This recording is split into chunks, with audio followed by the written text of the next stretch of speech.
Madam, I do recognize the need for us to have laws to maintain public confidence in our judiciary or the protection of the administration of justice. However, I would like to share with this House some grave concerns I have about this bill. Clause 31A2 of this bill provides for liability for anyone who scandalizes the court by intentionally publishing any matter or doing any act that includes posing a risk that public confidence in the administration of justice may be undermined. In the case of Alan Shadrake, the Court of Appeal rejected the inherent tendency test and accepted the real risk test.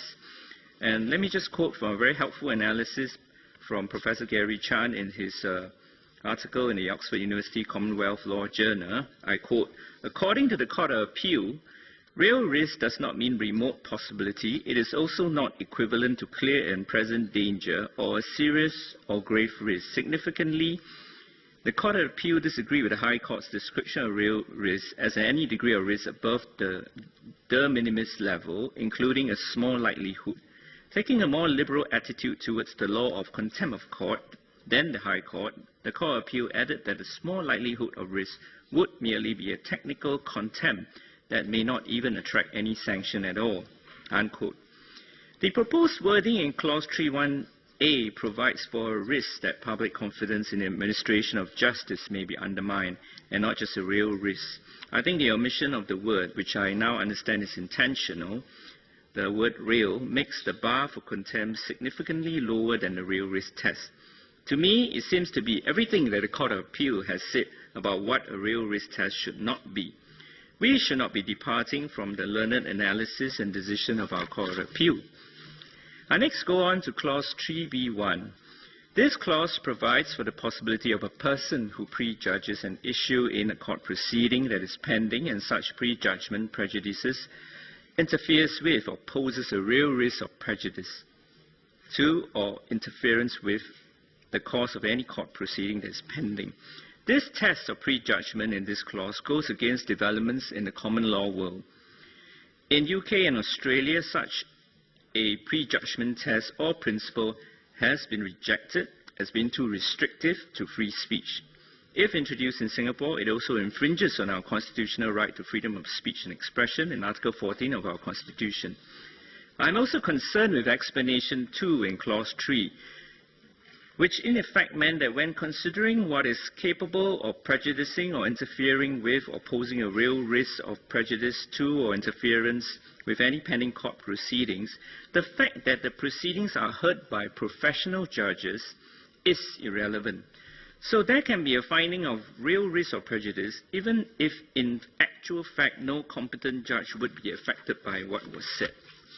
Professional judges, unlike juries, should and will not be easily prejudiced by comments made publicly or in the media. I thought that was what the earlier PAP government under Mr. Lee Kuan Yew had sought to achieve when they did away with juries. Madam, I have full confidence in our judges that they will not be easily prejudiced by comments made publicly or in the media. I find the provisions in Clause 3B to be extremely patronizing to our judges. I next refer to Clause 3.4, which provides that a statement made by a person on behalf of the government about a subject matter of or an issue in a court proceeding that is pending is not contempt under Section 1B if the government believes that such statement is necessary in the public sphere. I have two reservations to this provision. Firstly, this exception makes the clause a totally one-sided provision under the sub judice part of our contempt of court law. The effect of the proposed law is this: subject to prosecutorial discretion, no one else can say anything, even if there may be public interest or other legitimate reasons. In contrast, the government has a complete and unquestionable right to do so. Secondly, the clause provides that if the government believes that such statement is necessary in the public interest, now this is entirely subjective. What if a government spokesperson decides to say it not in the public interest, but in the narrow interest of the ruling party? What if the government is wrong in its belief or the spokesperson makes a mistake, even honest mistake, but to the detriment of some poor individual? The clause does not provide any protection or remedy to persons who may be prejudiced by such comments. It is entirely one-sided. It does not even allow the courts to disagree or to rule on whether the government was right or wrong. It is potentially unjust and capable of being abused. Madam, let us not forget that the government is not the only person who can speak out in the public interest. This is and ought to be a shared space for everyone in this country, including individual citizens and civil society groups. Madam, I believe that for the purpose of this clause, the court should be the sole arbiter to decide what was said by anyone, including the government and any individual, is in the public interest or not, or is contemptuous or not. The test must be an objective one, allowing anyone who speaks in the interest of the public. And even if the government insists on giving itself the sole right to comment, which I do not agree with anyway, it should at least allow an objective test here and let the courts decide in the event of any complaints by any individual, whether the government's comments were correct or made in good faith. I next go on to punishment. Madam, the proposed maximum punishment in the bill far exceed current sentencing practices. Clause 12A of the bill provides for maximum imprisonment of 3 years and maximum fines of 100,000 or with both such fine and imprisonment together. Now, in the state, family or youth courts, the maximum punishment to be prescribed are 12 months imprisonment and fine of 20,000. Madam, let me just refer to 3 serious contempt of court cases in recent years. In Alan Shadrick's case, Court of Appeal noted that it was the worst case of scandalizing contempt that has hitherto come before the Singapore courts, and yet the court saw fit to affirm the sentence given by the trial judge in the High Court, which was a fine of 20,000 and imprisonment of 6 weeks. In 2008, Mr. Gopalan Nair was convicted of insulting a High Court judge for his comments on a defamation case involving Singapore Democratic Party and the late Mr. Lee Kuan Yew in his blog, where he said that the judge was throughout prostituting herself during the entire proceedings by being nothing more than an employee of Mr. Lee Kuan Yew and his son and carrying out their orders. He was sentenced to 3 months imprisonment. In the case of Attorney General against Hertzberg, Daniel and others, a fine of 25,000 was awarded. Now, comparing the sentences awarded in the 3 cases I cited with the proposed punishment in the bill, it is clear that the maximum sentences provided in the bill are significantly higher. 20 or 25,000 fine compared to the proposed maximum fine of 100,000, jail of 3 months compared to the proposed maximum imprisonment of 3 years. This is definitely no mere codification of existing common law. The maximum sentences are way above current sentencing practices. Madam, Clause 23 of the bill effectively makes all offences under the Act arrestable offences. Current arrestable offences include offences like unlawful assembly or rioting, affray, rape, theft, robbery, use of criminal force to a person with intent to outrage modesty, voluntary causing grievous hurt, etc., etc. This is most peculiar given the nature of contempt of court offences. It is not necessary at all to make contempt of court offences arrestable offences. We are not talking about violent crimes. There is no risk to the physical safety of the public. If this House were to allow such provisions, the effect, whether intended or not, will be to intimidate not just potential accused person under this bill, but also to cast fear on the public in respect of their rights to criticize or comment in both private and public discussions.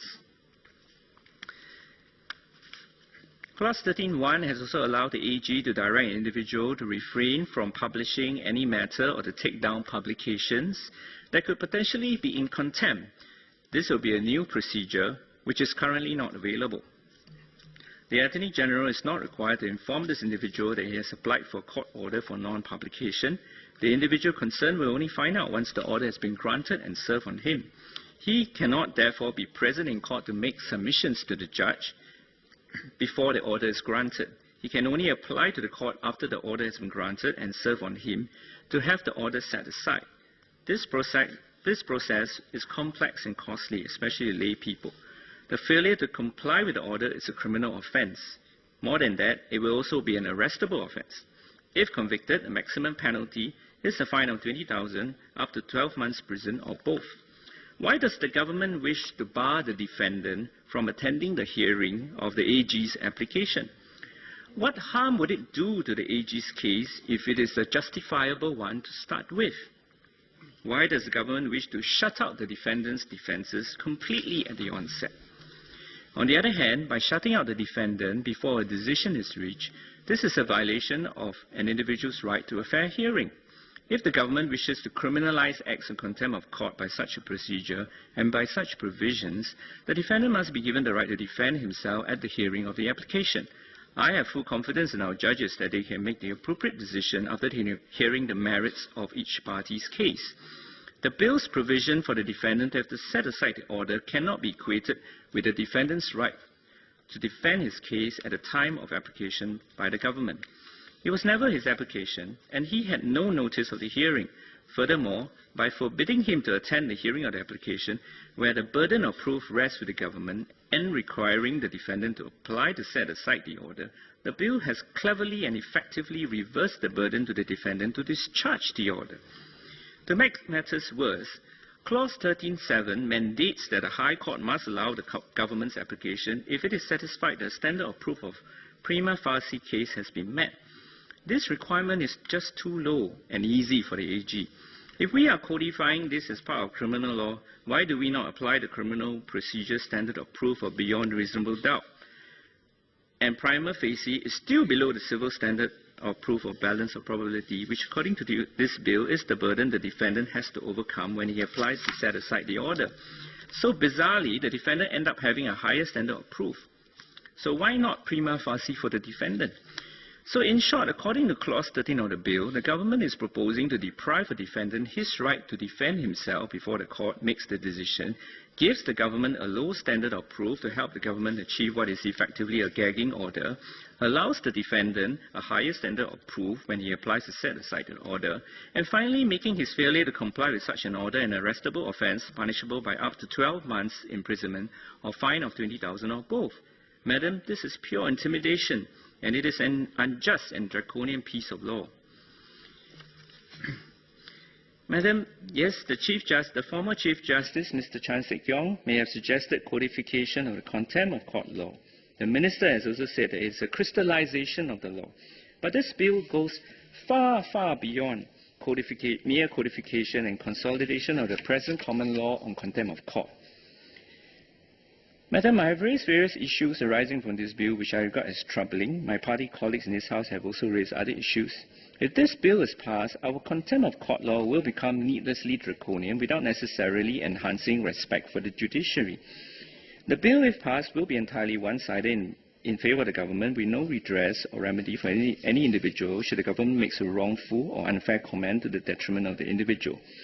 This bill, if passed, creates a huge shadow of fear hanging over Singaporeans who may otherwise have justified opinions on certain topical issues, where the handling by the government or public body has been subject to criticism or controversy, like what we saw in the case of Benjamin Lim, which actually created awareness among Singaporeans of how police interviews of juvenile person is conducted, and in fact generated positive discussion of how the procedure can be improved upon.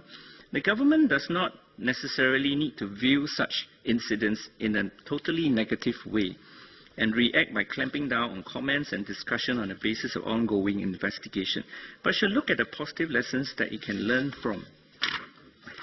Section 5 of UK's Contempt of Court Act 1981 provides that a publication made as part of a discussion in good faith of public affairs or other matters of general public interest is not to be treated as a contempt of court under the strict liability rule if the risk of impediment or prejudice to particular legal proceedings is merely incidental to the discussion.